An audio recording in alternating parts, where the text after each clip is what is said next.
You are live with Richie and Wes. He's Richie. And he's Wes. And we are here with a very special guest, our friend Tim O'Leary. Hello. Hi. He's back. I'm back. I'm back like the clap, baby. Can't get rid of me.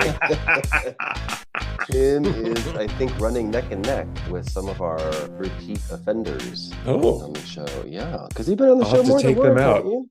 Yeah. Haven't you been on the show more than once? Twice. Yeah. Yeah. Yeah. Mm-hmm. See? Mm-hmm. Yeah. I know things. It's my show.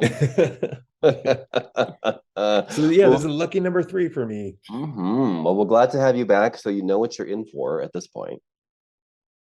A whole bunch of unorganized mess. Obviously, a glutton for I punishment. do a lot of drinking. Yep. I'm actually not even drinking this week. But Oh, I like, you know me. Have you, Richie, did you go sober? A lot has changed since you've been gone to Mexico. No. Did you hear the disappointment in Tim's voice? I'm so let down. I'm actually gonna peace out, guys. This was right here. Yeah.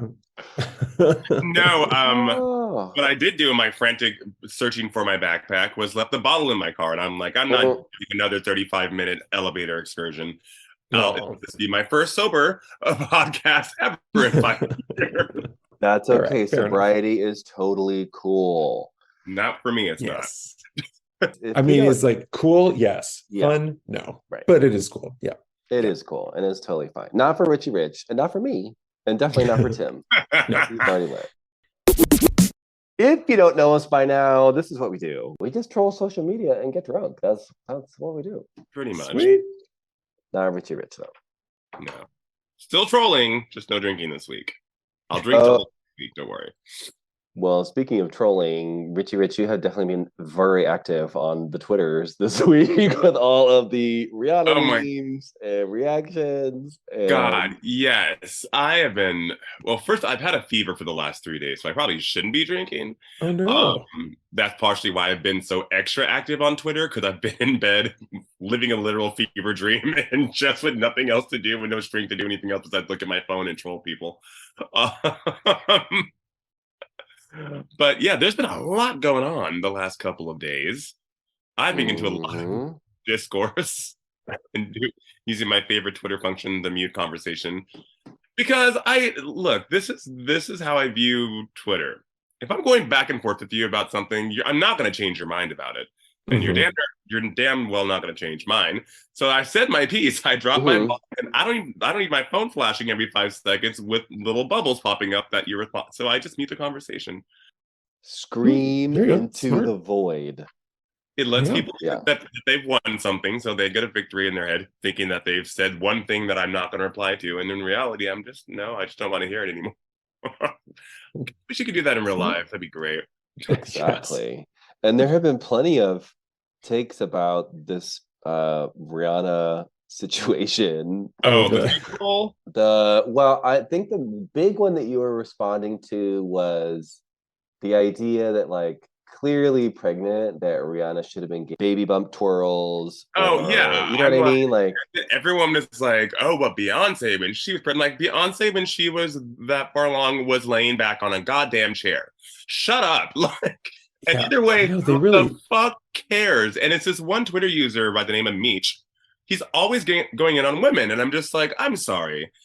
If straight people shouldn't be in gay people's business, if white people shouldn't be in black people's business, men stay out of fucking women's business, especially when it comes to their bodies.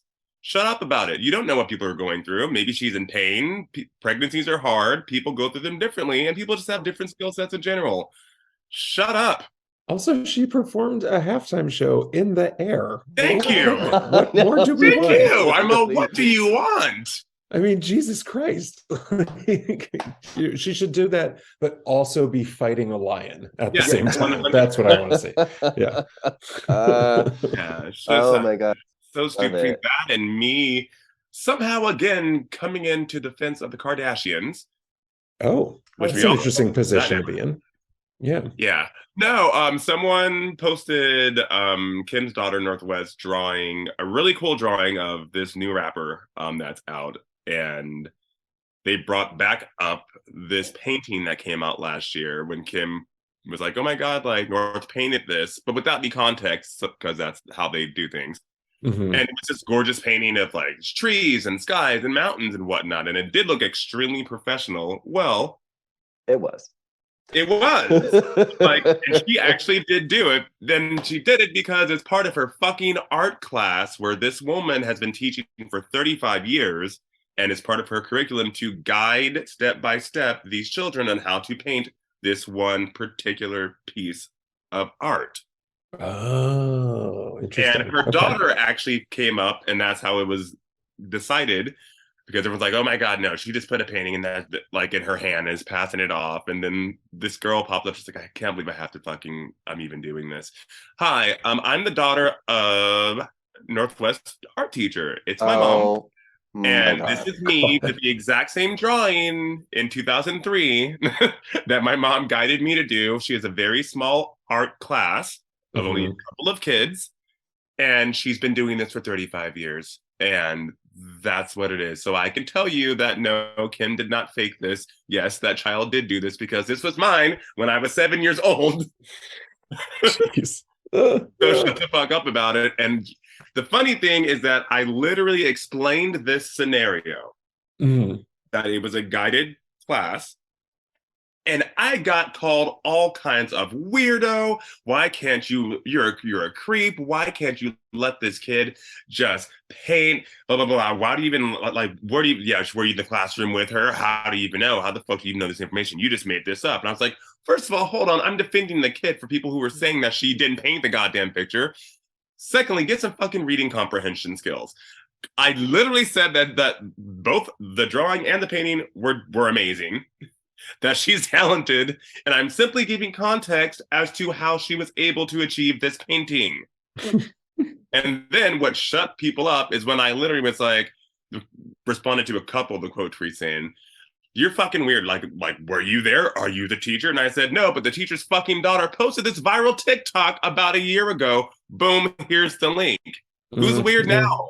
You're fucking weird because you can't understand what I'm fucking trying to tell you. You're like, I am agreeing with you. Will you shut the fuck up? Someone was like, you're probably 40 over here dragging down a fucking 8-year-old girl. That was all.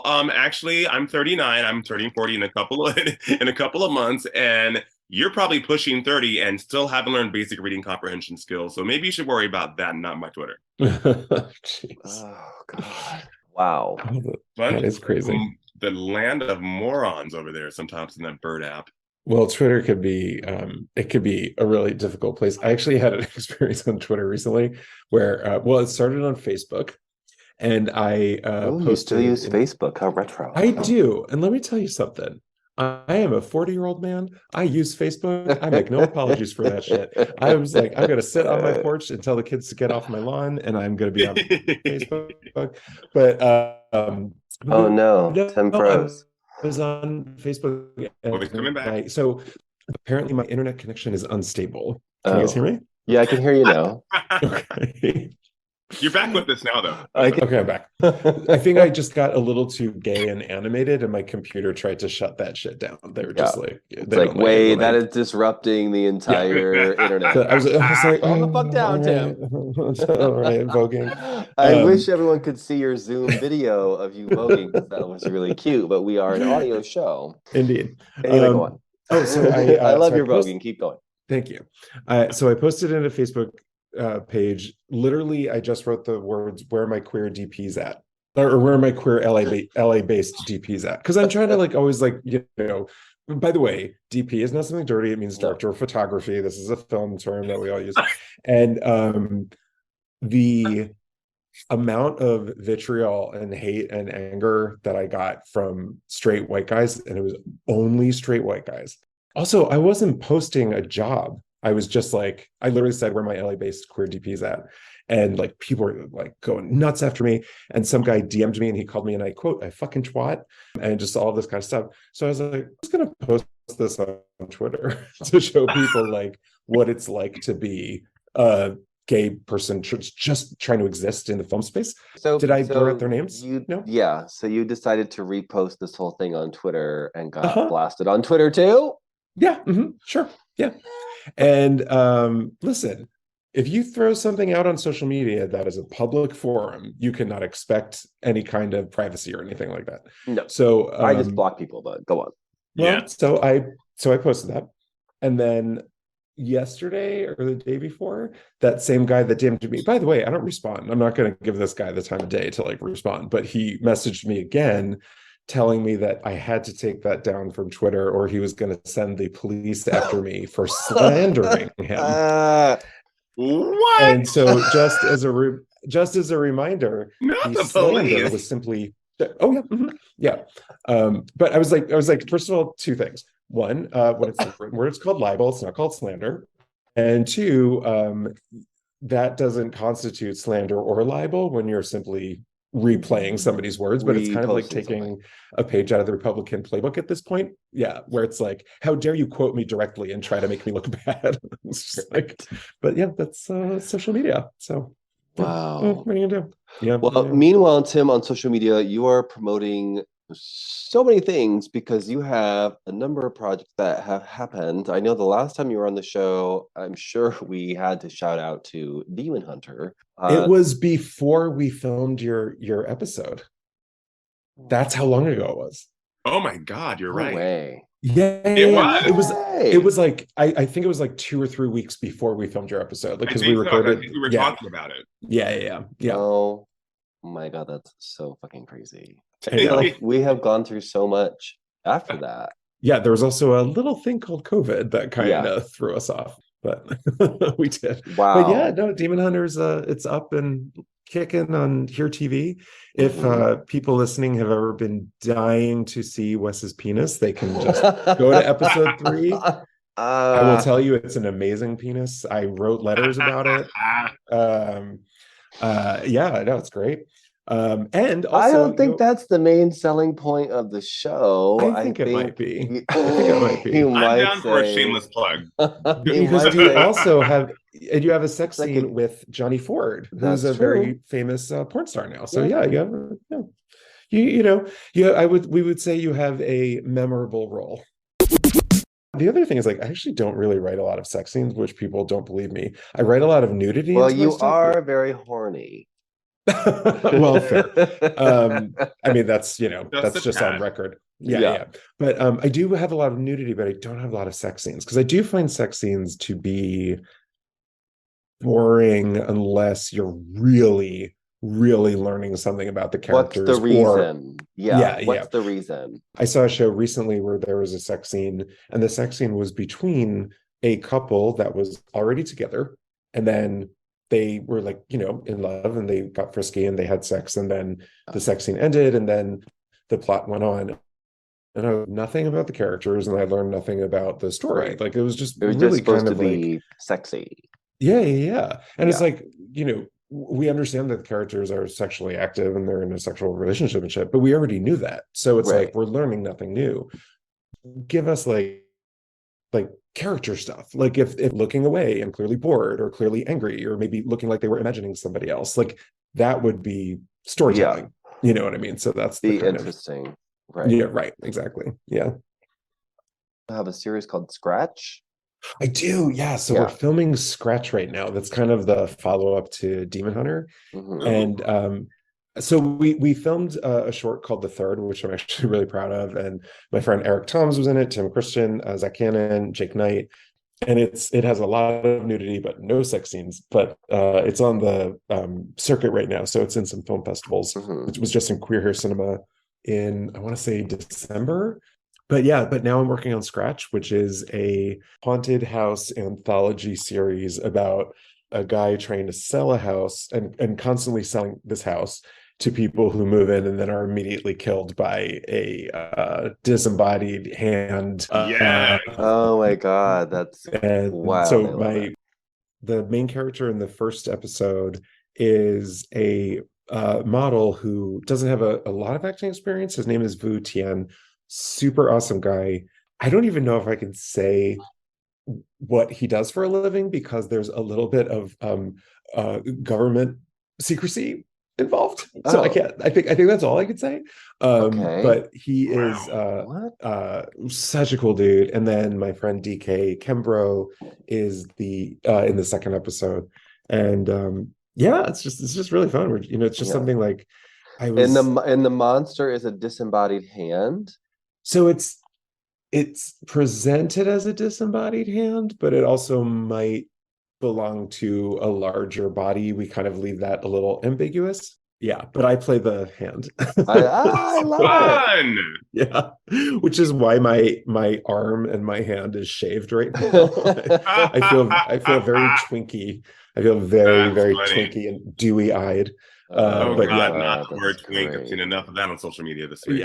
yeah. Well, Demon Twink was trending back in 2019, and now we're Oh bringing my it. God, that's Mhm. right.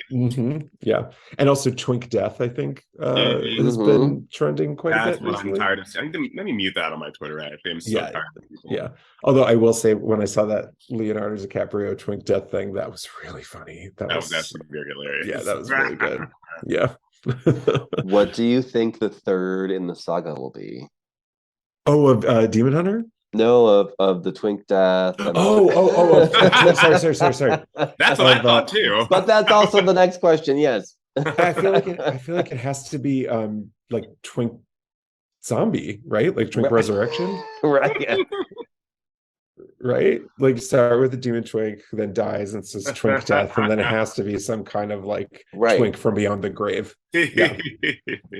I just love no. that you're like this queer creator who creates shows that have gay characters and queer characters. Not only that, Tim, you're someone who encourages people so much, even though people on Twitter might not agree with me. I have seen you like totally light people up and be like, yeah, you've got to go after it, like myself included. You're someone who really pushes people to achieve the things that they sort of dream about. And when you're in a creative place, especially in fucking Los Angeles, right? It can be really easy to be really eaten up and really defeated. And I just really see you really be a super supportive, like queer creator. And I think that's so amazing. Oh, thank you so much. That actually really, really means a lot to me. It's funny when I first got to LA, and I got here in 2014, which doesn't feel like a long time, but also it's fucking 2023, so it does. Well, we've been through a lot. We've been through a lot. We've all aged a little bit more than we would like, maybe. But yeah, the very, very, very first thing I did was I tried to find a queer writers group that I could join. And what I discovered was that there wasn't one. So I was like, okay, well, if there's not one, I mean, I can do it. I can start a writers group. That doesn't sound that hard. It's not like starting like a business or anything. So I started that, and we have over 800 members now, like, oh gosh. Yeah, 6 years later, thank you. Yeah. And it's just like, there is one thing that I will say is that when I got here, I saw something that I found very admirable among people of color and women, which is that they galvanized and they supported themselves, and they found out ways to help each other out and to lift each other up. And there was that kind of like, a rising tide lifts all boats kind of thing. And I thought that was so inspiring, so powerful. And I will say, and this is not throwing too much shade at my own community, but I will say I didn't really see much of that specifically for like queer people. And queer people, carte blanche, whoever you are, if you identify as queer. The alphabet people. It's just too long now. I just say queer. Yeah. But so I was like, it really did become kind of my mission, where I was like, okay, what can I do to kind of help that cause at all? And what I thought was like, okay, well, I'm going to start this writers group. I'm also going to reach out to people in my vicinity who are queer, who maybe are not really getting a boost from anybody else, but who need it, and I myself have gotten crazy amounts of boosts from other queer people, because we're all kind of here together. I just remember like talking to people. I know that gay marriage has been legal since 2015. That is not that long ago. I am old enough to remember when like people shit on queer people, when we were absolutely the butt of the joke. We were never characters who are given any kind of sympathy. It was not that long ago, and it is very easy for it to go right back. And we see this happening already, where it's like people in Florida are trying to cancel trans teenagers because they have it so easy. Trans teenagers, Jesus fucking Christ. we see this happening in Florida right now, where it's like they passed the Don't Say Gay bill, and they also decided that AP African American studies is not like worthy of being taught in schools, whereas they do not isolate any other group of people. So it's the targeting is very clear and very obvious. You know what I mean? And so it's just like, yeah. I mean, it's not something that you have to like read between the lines to see. Like it's they're saying everything out in the open right now. So it's now like more than ever, it's really important that for all of us who are in any kind of marginalized community that we help each other out, we help other marginalized communities out. The other thing I found is that like blowhards and straight white guys that really throw their weight around are such fucking wimps. Like if you stand up to them, and like that's something I've learned because my other job is I'm a ghostwriter, and I work with a lot of like big highly paid straight white male executives in a lot of my work, and they'll like kind of come hard at me for whatever reason, this reason, that reason, and as soon as you stand up to them, they back the fuck down so fast because they're just so unused to people saying they don't know how to handle they're it. like no, they don't know how to handle we're not doing this. But it's funny because it's like, even like, we were talking about Demon Hunter, we were talking about Wes Yersin with Johnny Ford, who's, I'm not going to, Clark Kent him, but I'll say his actual first name is Joel, and he's a wonderful guy, great friend of mine. I met both of you at the same time. Wes, I continue working with you. You're for people who don't know, who are listening to this, who don't know, Wes is a fantastic writer. He is such a great screenwriter. He has created this amazing pilot that I'm very excited about. And Joel is as well. Joel's also a filmmaker, and he's a screenwriter and stuff. And just being able to talk to you guys and like nurture these relationships, it's so important, And like when you guys get your successes, that feels good for me. Am I jealous? Yeah, I want to cut you bitches, but I'm also happy for you because it's so good. Well, but that's what I think. Richie Rich and I have said on this podcast many times. Like I know people have told me, at least, I'm sure they've told you, Richie, that I wish I could do a podcast. Oh my gosh, I can't believe you guys do a podcast. And I'm like, do it. Like just. Yeah, do absolutely. it. Let's do it. We'll give you pointers on how and what not to do, basically. But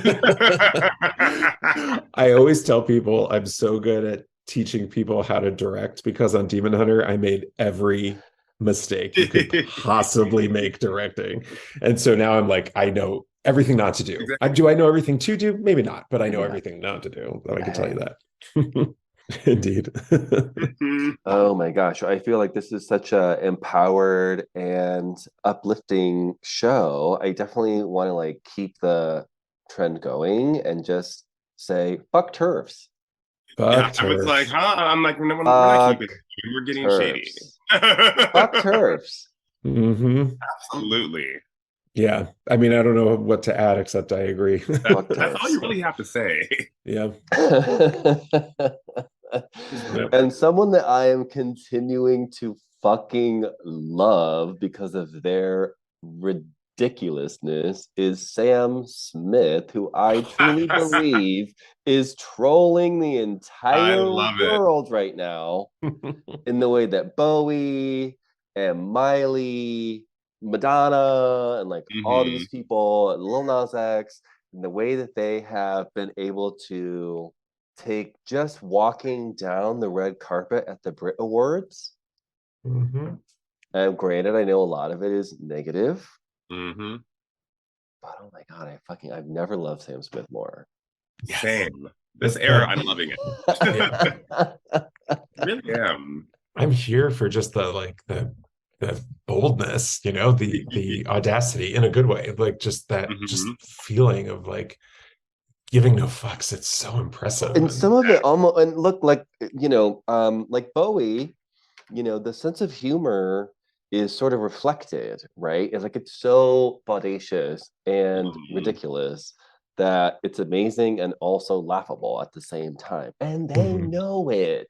I honestly thought what Sam wore on the red carpet was reminiscent of that sort of guitar-shaped pants, striped black suit that Bowie did, and that performance, the leather gear and the hat and everything. I'm sorry, but that's a hot outfit. I don't care. It is. I love it. What you Agreed. I was here for Right? it. I Yeah. was here for it. You know what else I'm here for? Is we're slowly evolving to the point where women are getting called out for sexually assaulting men, which needs to happen. Oh my. Absolutely. And just did on camera the other day by no other than Busta Rhymes. Really? He's walking with his entourage through an airport. This woman comes up and smacks and grabs his ass, to which he just instinctively turned around and threw his water at whoever it was going to be. You could tell he didn't even realize who it was. He felt someone grab his ass, and reactionary, boom, Oh my God. water toss. And good for him, damn it. You can't just go around grabbing people. No. There's an No. important thing called consent. Yeah, you can't touch people. And for without some their reason, permission. women think that they can do this, especially with gay men, which is the weird, like, that's even more just like, I've gotten my dick grabbed when I've been out places. I'm like, honey, what if I were to Oh go yeah, grab I hate that shit. And I've actually been with you one time when someone was trying to grab your dick. Yes. And yeah, it is not My cool. reaction is pretty much like Busta Rhymes. Like, I want to hit someone when someone grabs me, and I don't want it. Like, if I want you to touch me, that's a different situation. And if you want to get hit, that's a different situation. I'm usually in like the other camp. I'm like, no one's touching me. I'm doing something right here. Like I have a big like neon sign, like hit this, and no one's coming up to bat. You know what I mean? Die on Home this plate is very empty. So yeah. but no, why I mean, is it like a Sahara or you're drowning? Like why? Like I don't get it. There's honestly, never like there's never an even playing field. It's No. literally one way or the other. it is either totally inappropriate or well, I just remember like I was at Trunks, for those of us who are familiar with West Hollywood, and it was Pride season. I don't know if it was like Pride weekend or whatever, it was Pride-ish. And there was a go-go boy, and you know the go-go boys are mostly straight, but he was like dancing, he was doing the board dance shuffle on the box kind of thing. And then but it was a gay bar, and then there was just this like train of women who came in, literally a train, like a human centipede of women coming in. And and they just started like grabbing the go-go boy's junk and his butt and stuff. But because this was a very like bored straight go-go boy, he was kind of enjoying the attention because the other attention he got was from men, which is obviously not his speed. And I'm just thinking like, oh, he's just like, he's catering to the worst aspect of being in a gay bar, which is just because then God forbid there's actually a gay go-go boy who's on stage and then is getting groped by these women who are not tipping, by the way. I know as somebody who like was in the service industry for many years, I always check to see who's tipping and who's not. And so it's always a drunk ass sorority girls popping in there to infiltrate and then treat everyone like shit, and then stumble out with a broken heel and vomit on their skirt. Which, by the way, I live for those moments. I do live for those moments. I like that part. I just don't like the part that comes before it. Yeah. Well, I have one last topic, and actually, Tim, I was very curious to ask you about this, and I still have no idea how to really phrase this. But we saw the Flash trailer come out this week, and I'm curious, as a director, creator, etc., like what if I flipped out and started like stealing cars and abusing people and whatever? Would you be like, now I have to take Demon Hunter off of streaming? Or you know what I mean, like with the Flash coming out and someone as problematic as Ezra Miller, who, and I've seen the headlines of people are like, oh, can they put their past behind them? And it's like, bitch, the past. There are upcoming court dates, bitch. It is not the past. It is the present. So they're already trying to move past it. Like, what the fuck? With all this going on, how would you fucking handle something like this? Oh my God, in that impossible situation. One of your projects, right? What would you do? Well, because the thing is, like, on the spot, but what would you do? I gotta go. Bye. Can I just vote my way out? No, it's the thing is when you make a film, when you make anything, when you make even as a web series, as like, you know, schlocky as Demon Hunter, where we, you know, our budget was like $5 and a pack of gum. There are so many people who are involved in it, who work really hard on it, that you maybe don't see on camera. But it's like every time Ezra Miller is on screen, they're wearing an outfit. That outfit was created by the costume designer. They're in a scene that was created by the set designer and lit by the gaffer. And you hear things that were made by that were captured in the moment by the sound designer, or then later put in by the sound mixer. You know, there's a composer who's going to be putting music under every scene. Do you punish all of those people for the sins of one shitty ass person? I think no. You know, I think you don't. I don't think it's right. Like my favorite thing, you know, to deal with was when, I think it was called Army of the Dead, when they eliminated Chris D'Elia and they put in Tig Notaro. They could have just done that. It's WB, they have the money.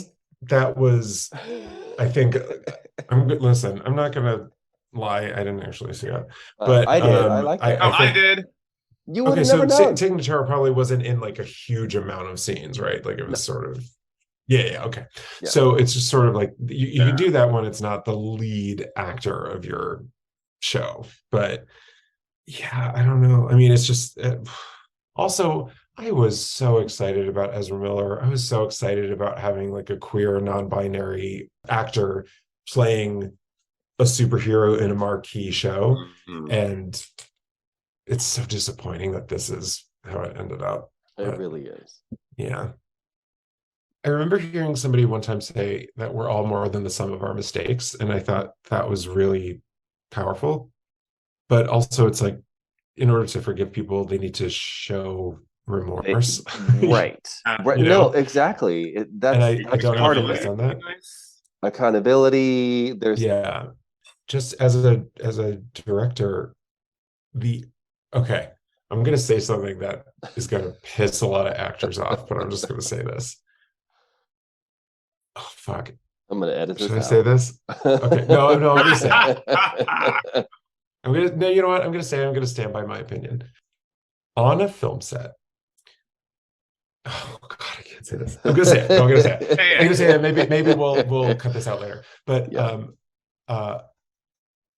it is often the case, not always, not all the time, not 100% of the time, but often the case that the easiest person to replace on a film set is an actor. Because in Hollywood we are, you know, neck deep in actors, in incredibly talented actors. And I remember when we were casting Demon Hunter, I was like, we could have cast this show 30 times over with the amount of people that came in, with the amount of talent that came into that audition room. And it is actually heartbreaking when you see people who are such incredible actors. They're so talented. I don't like to say talented. I like to say skilled, because talented seems like they don't work at it, whereas skill is like they are very much working at it. No, there is a skill. Speaking as an actor, yes, naked or not. But the point I was going to make is that, like, let's say an actor drops out the day before a shoot, and you're like, "Fuck, okay, we need to recast this role." That's probably easier than if your sound guy flakes at the last minute. Right. That makes sense. You know, I'm just being real here, guys. Like, that's just specialized. And the thing is, and here's the thing: I'm married to an actor. He is within earshot of me. He can hear every word that I'm saying. That's every word that's coming out of my mouth right now. He knows how much I respect the true craft of acting, and the work that it takes to hone that fucking craft, because it is not easy to walk on set and act. And I can tell you, I'm a terrible actor. I've done some stuff on camera. I suck at it. Except for your hands. Fucking hard. Except for my hands. My hands are great actors. Costume. And Vogue. But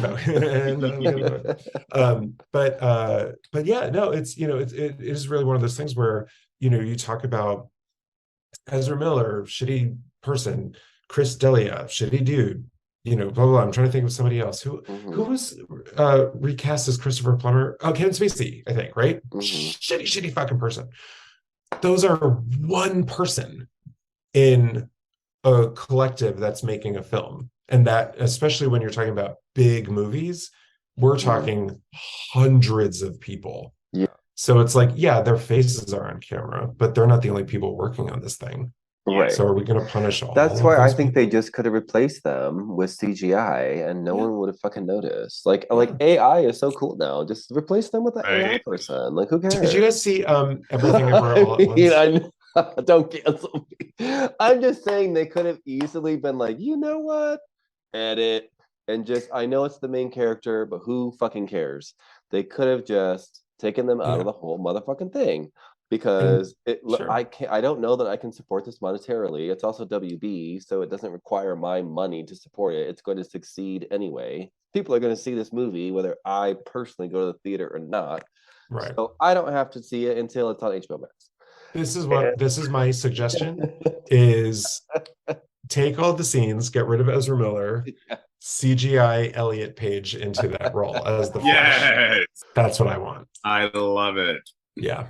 That I would watch that movie for sure. Well, we had such a great conversation and so much fun. Oh, I had so much fun with you. And I can't believe it's like a lot. This is like a heartfelt episode. It's like a very special.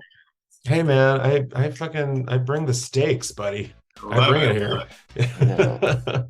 No, Tim, we had so much fun having you, and hope that everyone goes into our show notes, because there are show notes, to look up Tim and support his projects. And don't cancel me. Also, I love working with actors. I think they're great. Just FYI. No, everyone's amazing.